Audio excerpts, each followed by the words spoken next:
Waalaikumsalam warahmatullahi wabarakatuh.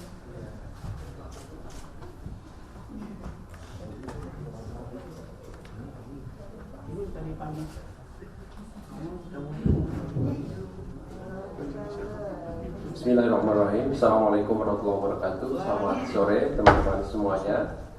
Sore hari ini KPK akan menyampaikan perkembangan penanganan perkara dugaan korupsi terkait pembangunan Gereja Kingmi di Mile 32 Mimika, Provinsi Papua, yang sebelumnya kami juga sudah umumkan pihak-pihak yang telah ditetapkan sebagai tersangka.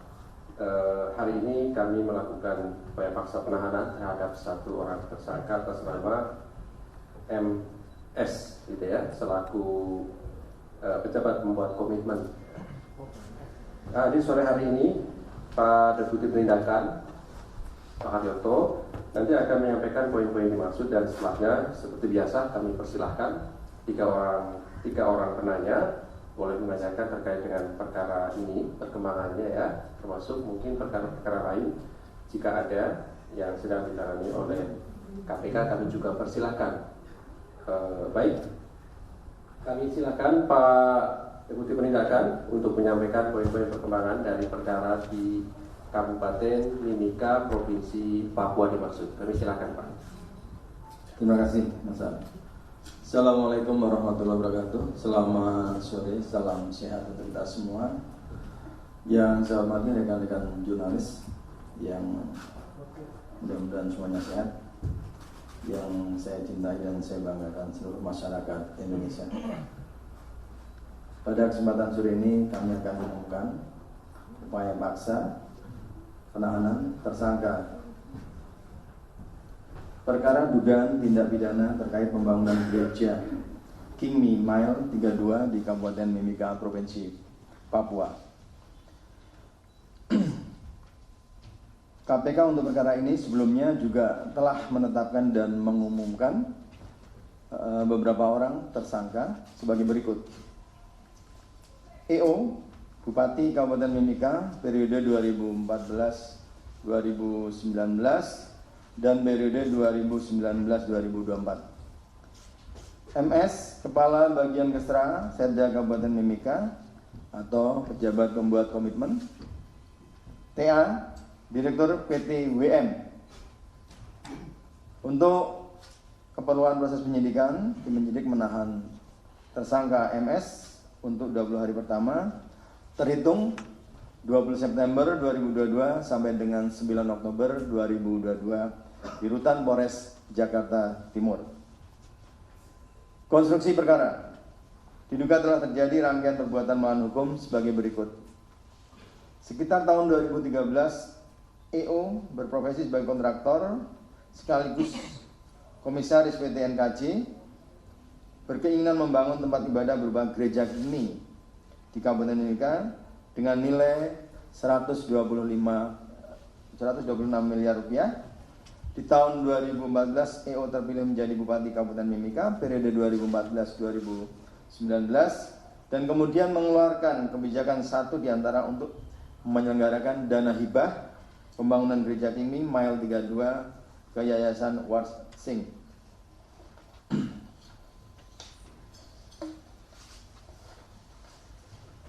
Kemudian tim anggaran pemerintah daerah Kabupaten Mimika sebagaimana perintah EO memasukkan anggaran hibah dan pembangunan gereja Kingmi Mile 32 sebesar 60 miliar rupiah ke anggaran daerah Pemkab Mimika tahun 2014.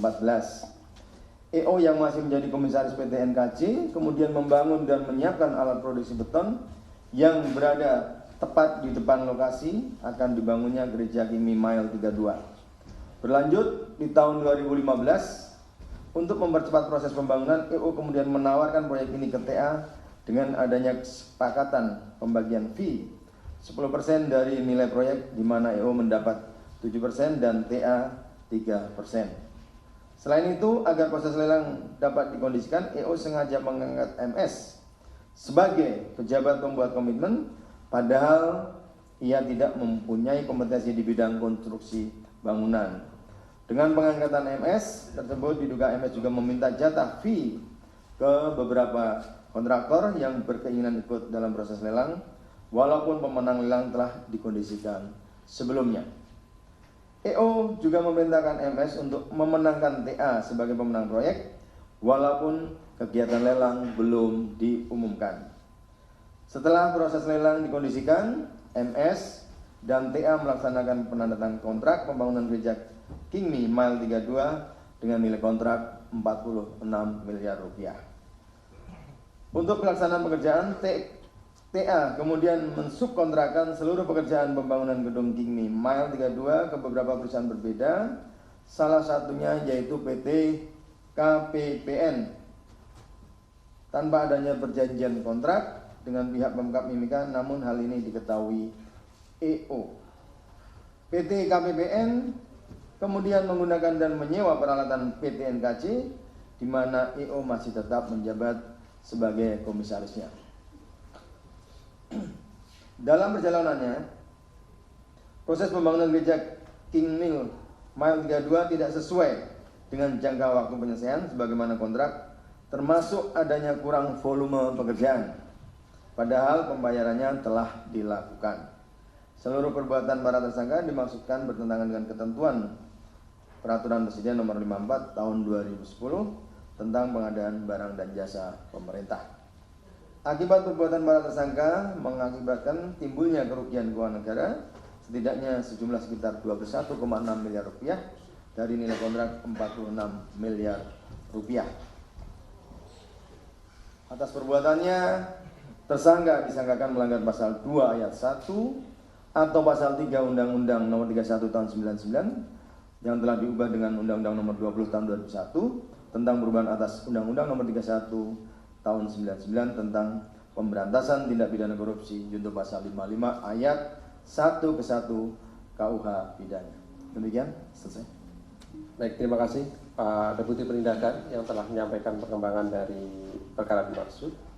Pada pokoknya KPK melakukan upaya paksa penahanan terhadap satu orang tersangka, yaitu MS untuk waktu sampai nanti tanggal 9 Oktober 2022 di Rutan Polres Jakarta Timur. Baik, kami silahkan 3 orang penanya. Oke, 1, 2, 3. 3 dulu ya. Oke, silakan dari belakang. Ya, saya mau nanya soal pertama, kenapa satu tersangka yang namanya Teguh Anggara belum ditahan? Apakah APK memanggil dia dalam waktu dekat? Terus kemarin hari Jumat kalau nggak salah ada perwakilan gereja Kingmi Mile meminta KPK menghentikan kasus ini karena Pak Bupati Pak Elvinus Omaleng ini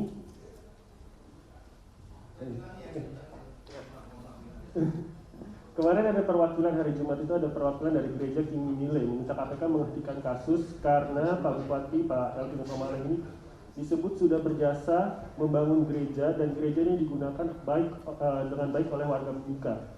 Nah, gimana tanggapan KPK kalau seandainya pihak gereja itu tidak mempermasalahkan korupsi atau dugaan korupsi yang dilakukan yang sekarang ditindak oleh KPK ini? Terus kasus lain, pertama saya mau nanya, hari ini ada demo di Papua bertemakan Save Lukas NMB. Nah, itu gimana tanggapan KPK melihat adanya simpatisan dari Lukas NMB yang meminta KPK untuk tidak mengusut kasusnya? Terus kasus kedua, kemarin di Menko Polhukam, PPATK di kantor Kemenko Polhukam menyebut bahwa ada setoran ke kasino di luar negeri yang dilakukan oleh Lukas NMB. Nah, ini gimana? Apakah KPK akan mengusut aliran dana ke sana ke arah TPPO atau gimana? Terus yang ketiga, laporan tampak soal Ferdi Sambo. Ini katanya sudah diarsipkan, apakah benar?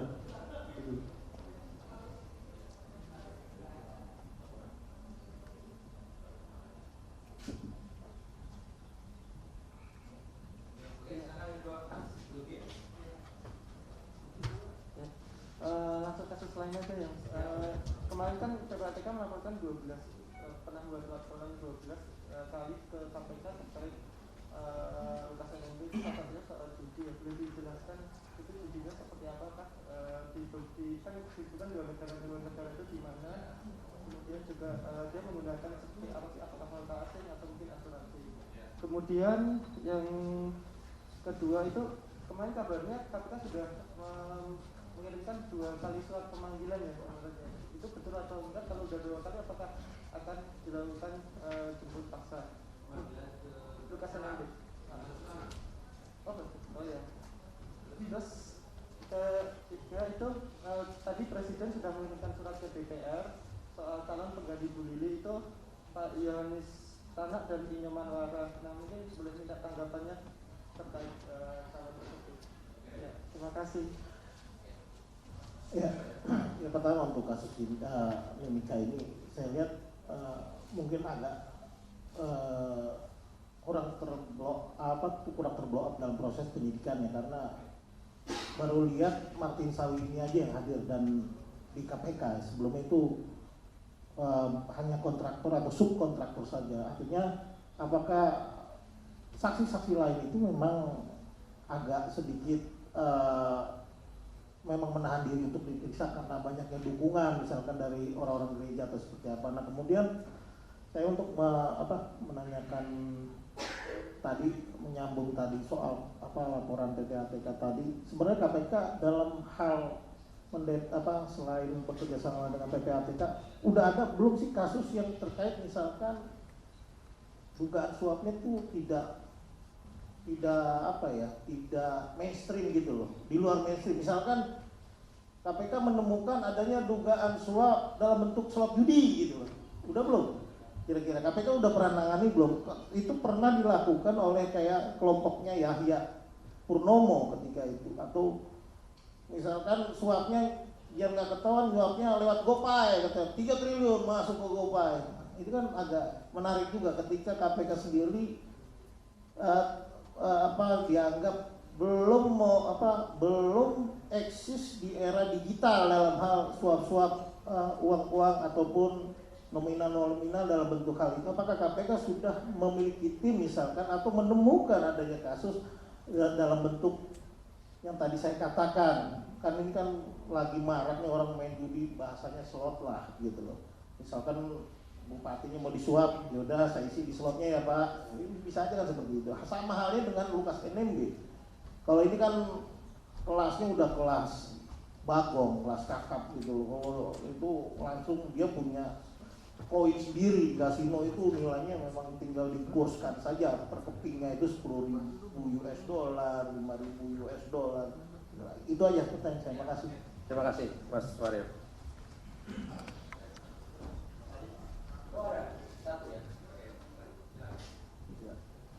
Selamat sore Mas Ali, Pak Karyoto. Mau tanya, kemarin kan Menko Polhukam sebut kalau ada kasus korupsi lain yang melibatkan Lukas NMB seperti pencucian uang sama pengelola dana PON.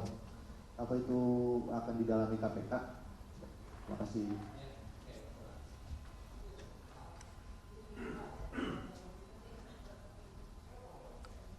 Baik, terima kasih rekan-rekan atas pertanyaannya. Yang pertama dari Mas Chandra, masalah perkara ini memang alasan penghapus untuk melakukan SP3 dan lain-lain kan sudah jelas rekan-rekan. Misalnya kadaluarsa, terus kemudian tersangka meninggal dunia, atau mungkin kalau penghentian penuntutan nanti itu wewenang dari presiden misalnya memberikan deponoring dan lain-lain. Selama ini proses kasus ini masih sangat wajar-wajar saja. Jadi hal-hal yang sifatnya sangat khusus terhadap perkara ini tidak ada. Ya paling-paling nanti kalau bahasa penyidikan dan perilaku yang bersangkutan apakah kooperatif itu akan menjadi peringan. Ya kooperatif tidak melakukan hal yang bertele-tele, berbohong dan lain-lain. Itu poinnya yang tadi masalah dukungan dari orang-orang gereja dan lain-lain. Itu bukan hal yang sangat spesifik terhadap perkara ini. Kemudian menyangkut masalah demo. Demo ini kan dalam hal kebebasan warga masyarakat untuk mengeluarkan pendapat dilindungi undang-undang. Hanya saja kita melihat ini adalah suatu demo yang diupayakan oleh pihak tersangka LE. Namun demikian karena kita prinsipnya menghargai proses yang terjadi, kita juga menghimbau. Kemarin kenapa misalnya Menko Polhukam mengumpulkan para penegak hukum yang terkait dengan Papua, itu yang dirasa perlu situasi di sana agak berbeda dari yang biasanya. Sehingga berbagai hal koordinasi juga kita lakukan. Karena di awal memang ada yang namanya dianggapnya bahwa tersangka LE itu hanya melakukan korupsi senilai 1 miliar, dan kenyataannya ya 1 miliar memang di awal. Nanti untuk pengembangan akan banyak sekali. Bahkan pada saat ini itu KPK telah mengambil alih pemblokiran, artinya yang dari PPATK sedang sudah dilakukan pemblokiran oleh penyidik di KPK senilai 71 miliar rupiah atas beberapa jasa-jasa perbankan maupun dari asuransi.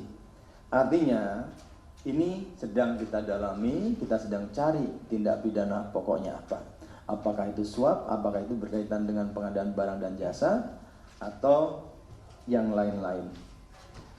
Nah, kemudian masalah LHA PPATK ini kan sifatnya informasi, ya, informasi intelijen yang diberikan oleh suatu instrumen yang dibentuk oleh negara untuk mendetek adanya transaksi yang mencurigakan. Ini memang adalah sangat baik untuk upaya pembuktian aliran dana, dan biasanya nanti akan tergabung dalam TPPO. Dan kita juga tahu rekan-rekan bahwa rejim TPPO ini adalah berupaya untuk menjaring orang-orang yang secara aktif maupun pasif terlibat dalam upaya-upaya penyamaran dan penyembunyian uang-uang hasil kejahatan, ya. Salah satunya korupsi, narkotika, dan teroris ataupun tindak pidana biasa penipuan dan penggelapan.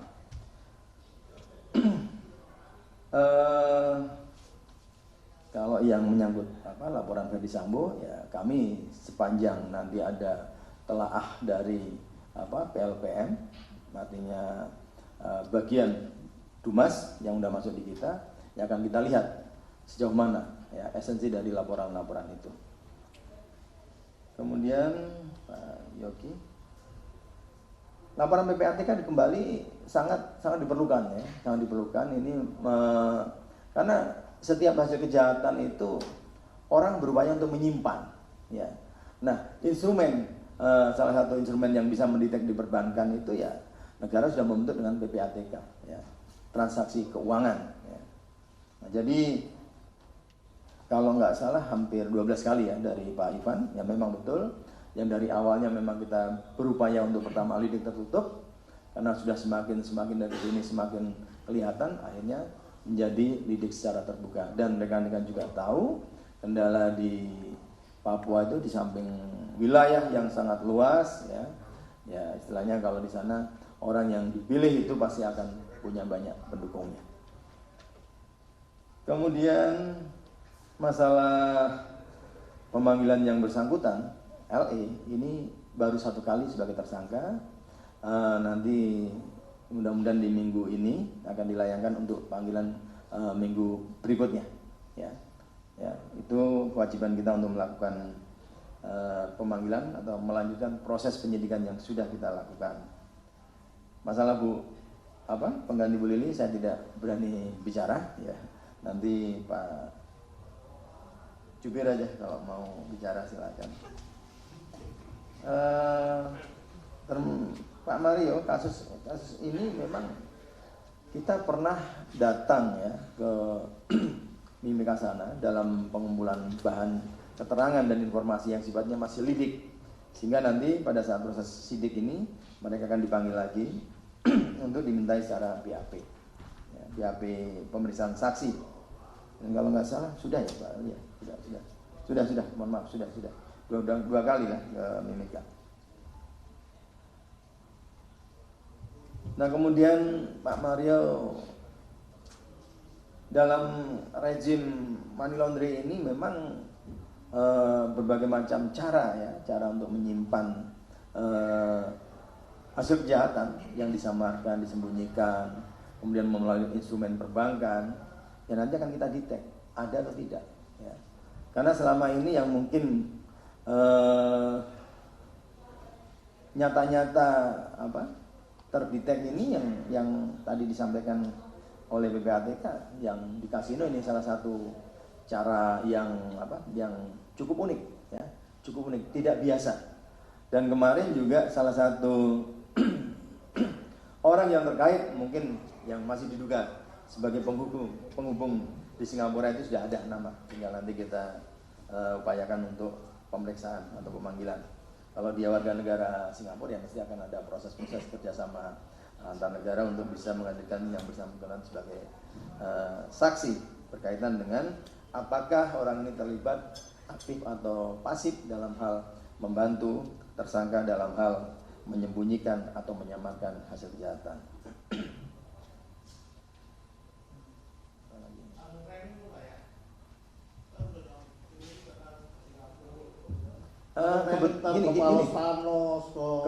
Kebetulan kalau nggak salah dalam minggu ini pimpinan KPK akan berangkat ke CPIB.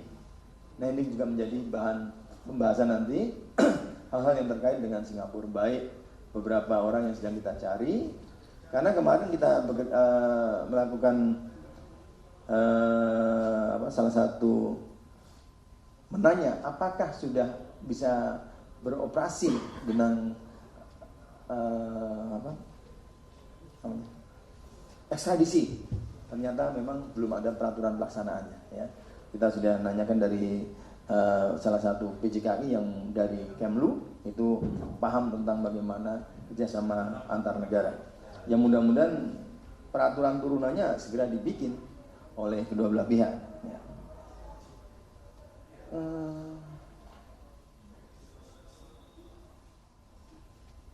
Nah, beberapa perkara yang sedang ditangani menyangkut ini memang bukan hanya satu, ya.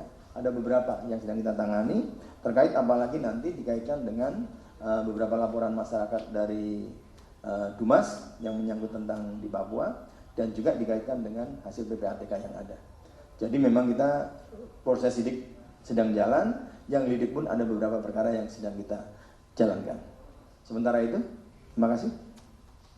Baik, terima kasih Pak. Izin menambahkan Pak untuk sebentar Mas, supaya tadi ada pertanyaan terkait dengan laporan dari masyarakat ya terkait dengan FS. Yang pasti bahwa setiap laporan masyarakat pasti kami tindak lanjuti, dan dalam laporan ini kan teman-teman juga sudah tahu kami telah mengklarifikasi dengan pihak LPSK ya, sudah datang, dan tentu pengayaan informasi kami lakukan begitu ya. Nah, persoalan di laporan masyarakat itu terkadang memang kemudian hanya bersifat informasi saja tanpa data awal. Padahal laporan yang berkualitas tentu disertai juga dengan data awal yang kemudian ini bisa dikembangkan begitu. Yang kedua, ini kan masih proses administratif, pintu masuk, apakah kemudian nanti benar ada dugaan peristiwa pidana. Baru kemudian jika ada, larilah ke Pak Karyoto tadi, ke Deputian Penindakan. Jadi penanganan perkara di KPK memang prosesnya demikian ya, untuk memastikan bahwa perkara yang sudah masuk ke penindakan adalah menjadi kewenangan KPK, begitu. Karena pasal 11 Undang-Undang KPK kan dibatasi di sana ya, ada penyelenggara negara, aparat penegak hukum, kemudian kalau berhubungan dengan kerugian keuangan negara setidaknya minimal 1 miliar. Nah, tentu proses untuk apakah laporan itu kemudian ada peristiwa pidana dan itu menjadi kewenangan KPK, verifikasi di pengaduan masyarakat itu dilakukan. Nah, dalam laporan ini kami sudah koordinasi dengan pihak pelapor dan sudah menyampaikan hasilnya seperti apa kepada pihak pelapor, begitu ya. Kami hanya ingin menjelaskan, artinya kalau kemudian laporan itu diarsipkan itu maksudnya adalah sejauh ini memang kemudian belum ditemukan adanya peristiwa pidana. Belum ditemukan adanya perbuatan-perbuatan yang mengarah ke pidana. Itu baru kita bicara pidana. Belum pidana itu nanti apakah korupsi atau bukan. Belum korupsi itu menjadi kewenangan KPK atau bukan. Nah, itu kan masih ada banyak step, banyak jenjangnya gitu ya, banyak tahapannya. Tapi begini, tidak menutup kemungkinan ketika kemudian hasil telah dan verifikasi sudah dilakukan kepada pelapor, hasilnya seperti apa, kemudian ternyata kalau tadi dikatakan misalnya diarsipkan, itu artinya tidak ditutup, tidak diselesai. Ketika kemudian ada informasi baru, ya pasti kemudian kami verifikasi ulang, kami telaah ulang, kami pengayaan informasi ulang, begitu. Mekanisme bekerjanya memang seperti itu. Sehingga harapannya pada kesempatan ini kami juga ingin sampaikan bahwa laporan-laporan masyarakat yang kemudian disampaikan kepada KPK, kami berharap setidaknya ada disertai dengan data awal yang kemudian nanti kita bersama-sama dengan pelapor untuk mengembangkan informasi dan data yang disampaikan kepada KPK. Jadi tidak hanya sekedar misalnya katanya ya audit itu hanya mendengar misalnya ya, atau kemudian tidak menyertai data apapun. Ini kan seperti halnya kemudian kita meraba-raba bersama begitu ya, tidak kemudian kita bisa fokus arahnya kemana begitu. Seperti itu ya Mas Chandra ya. Jadi sebagai pemahaman bersama terkait dengan seperti apa sih laporan masyarakat, sehingga tidak kemudian bahwa setiap laporan masyarakat itu pasti jadi perkara begitu. Ini yang perlu diketahui. Tidak semuanya seperti itu. Walaupun hampir semua perkara di KPK itu pasti berasal dari laporan masyarakat. Kemudian berikutnya terkait dengan tadi surat presiden ya, terkait dengan pimpinan KPK, tentu ini menjadi ranah sepenuhnya Presiden dan DPR sebagaimana ketentuan Undang-Undang KPK. Jadi bukan ranah KPK terkait dengan siapa yang akan mengganti dari Bu LPS tersebut. Ya kami serahkan sepenuhnya pada mekanisme dan proses sebagaimana ketentuan yang berlaku. Nah begitu ya Mas Chandra ya. Kemudian Mas Mario tadi terkait dengan modus korupsi, apakah bisa melalui digital begitu ya? Ya kemungkinan bisa terjadi. Apalagi kemudian sekarang kami ingin sampaikan di KPK itu sudah ada laboratorium khusus ya, barang bukti elektronik. Ini hal baru. Selain ada audit forensik di KPK sudah ada akun accounting itu ya. Kemudian juga aset tracing untuk menelusuri aset-aset. Kemudian ada laboratorium barang bukti elektronik. Ini khusus sudah ada. Nanti kami akan sampaikan lebih lengkap khusus untuk terkait dengan laboratorium barang bukti elektronik LBBE KPK ya, karena sudah mendapat sertifikasi juga ya. Bagaimana kemudian ini menjadi penting untuk membuktikan modus-modus korupsi melalui tadi kata Mas Mario digital ya, yang begitu rumit mekanisme modus yang digunakan ya, alat-alat teknologi dan sebagainya. Itu KPK tentu dalam rangka untuk terus mengikuti perkembangan bagaimana modus dan kemudian cara-cara korupsi itu dilakukan, ya harapannya bisa kemudian terbongkar melalui alat-alat ataupun kemudian laboratorium khusus yang KPK miliki, di samping untuk pembuktian di proses persidangan. Karena di proses persidangan tentu kan teman-teman juga tahu, misalnya di sana ada suara ya, kemudian ada rekaman hasil tapping, hasil penyadapan, itu kan sering ya teman-teman yang ikuti persidangan itu kemudian kan kami tampilkan oleh jaksa penuntut umum. Itu tentu proses-proses mekanismenya dipastikan sesuai dengan aturan hukum sehingga bisa menjadi barang bukti elektronik begitu. Nah, itu juga salah satu kemudian nanti fungsi-fungsi dari laboratorium yang saat ini dikembangkan oleh KPK dalam rangka untuk mengikuti perkembangan zaman tentunya ya di dalam era digitalisasi saat ini. Kemudian pada kesempatan ini kami juga ingin sampaikan Pak, ini terkait dengan LHA ya. Tadi sudah dijelaskan oleh Pak Deputi, LHA adalah bersifat informasi. Jadi supaya tidak pemahamannya kita utuh ya, LHA itu bersifat informasi intelijen. Nah, KPK dalam ranah penyidikan itu tentu alat bukti. Nah, makanya kalau kemudian ada satu informasi terkait dengan laporan hasil analisis, maka berikutnya adalah dibuktikan. Apakah alat bukti sebagaimana dalam KUHP itu cukup, misal dari saksi, dari alat bukti surat, dari alat bukti ahli, dari alat bukti yang lain, termasuk keterangan dari tersangka itu sendiri. Itu yang kemudian harus dikumpulkan, dilengkapi oleh penegak hukum. Jadi tidak serta-merta kemudian ketika ada informasi bahwa itu adalah betul adanya tindak pidana korupsi, misalnya seperti itu. Namun demikian tadi sudah ditegaskan oleh Pak Deputi, seluruh informasi ini pasti kita kembangkan, kami dalami. Harapannya nanti perkembangan dari perkara ini pasti kami akan diinformasikan kepada teman-teman sebagai bentuk keterbukaan KPK tentunya. Saya kira cukup ya. Ada satu lagi? Oke, silakan. Menegaskan soal pemanggilan terhadap Gubernur Lukas NMB tadi. Jadi ini biar tidak keliru menafsirkannya. Jadi pemanggilan pertama terhadap Lukas ini baru akan dilakukan pekan depan. Lalu persisnya Oke. Yang kedua, pemanggilan kedua akan berlangsung pekan depan, itu persisnya pada hari apa Pak? Lalu untuk menegaskan posisi KPK sendiri, karena kan di kesempatan terpisah Pak Alex kemarin sempat mengatakan bahwa upaya paksa itu belum akan dilakukan. Tapi kan di sisi lain ini kan tadi Pak Karoto juga sempat bilang bahwa ada upaya yang dilakukan dari tersangka sampai akhirnya ada demo di sini. Nah, upaya paksa ini masih akan kecil kemungkinan akan dilakukan atau bagaimana sebetulnya Pak? Mohon izin untuk dijelaskan lebih lanjut.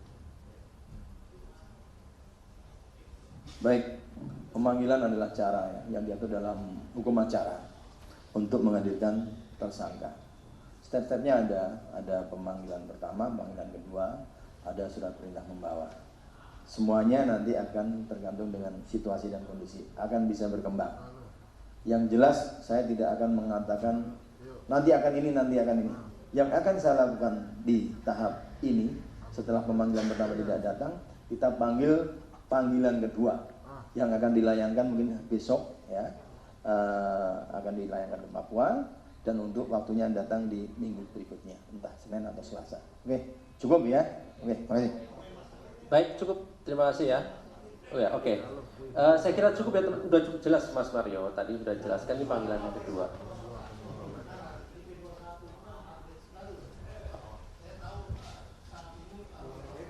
Oke. Nanti kami sampaikan ya Mas Mario. Pasti kami sampaikan ya. Setiap perkembangan dari perkara itu pasti kami informasikan kepada masyarakat, tapi kan kita butuh waktu untuk konfirmasi dulu kepada tim penyidik tentunya ya. Oke, saya kira cukup. Terima kasih atas kehadiran pada sore hari ini teman-teman semuanya. Terima kasih Pak Karyoto yang juga hadir pada sore hari ini. Kami akhiri. Assalamualaikum warahmatullahi wabarakatuh.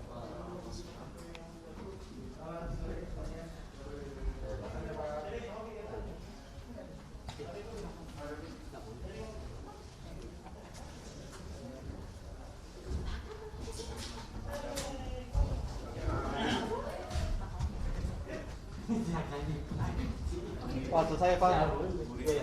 Saya copot ya.